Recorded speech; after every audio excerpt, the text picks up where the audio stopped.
तर प्रॉब्लेम या ठिकाणी पहिलं घेतोय आपण दिशेचं. तर याकरता पायथागोरसचा प्रमेय तुम्हाला लक्षात पाहिजे. पायथागोरस प्रमेय काय? कर्णाचा वर्ग बरोबर पहिल्या बाजूचा वर्ग अधिक दुसऱ्या बाजूचा वर्ग. तर यावरचं एक्झाम्पल, सीता उत्तरेकडे 6 किलोमीटर गेली. मग आपण दाखवणार उत्तरेकडे 6 किलोमीटर गेली. पुन्हा उजवीकडे वळून 8 किलोमीटर गेली, म्हणजे त्या डायरेक्शनला 8 किलोमीटर गेली. तर ती मुख्य ठिकाणापासून किती अंतरावर आणि कोणत्या दिशेला असेल, या प्रकारचा प्रॉब्लेम. आता मुख्य ठिकाणापासून याला मग आपला रेषा दिलेली नाही तर आपण डॉटेड लाईनने जॉईन केली. याचा अर्थ तुम्हाला कर्ण काढायचा आहे. इकडची बाजू 6, वरची बाजू 8.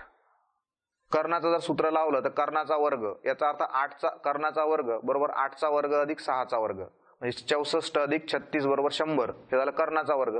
याचा अर्थ कर्ण बरोबर किती आला आपलं? वर्गमूळ घ्या, म्हणजेच 10. म्हणजे मुख्य ठिकाणापासून ती 10 किलोमीटरला आहे. आणि कोणत्या दिशेला? तिथे जर सिस्टीम तुम्ही काढली असेल तर त्यांची दिशा कोणती? इकडची वायव्य, वरची तुमची उत्तर, ती त्या दिशेला गेलेली आहे. याचा अर्थ वायव्य, त्यानंतर तिकडं ईशान्य, म्हणजे मुख्य ठिकाणापासून ती ईशान्य दिशेला असेल.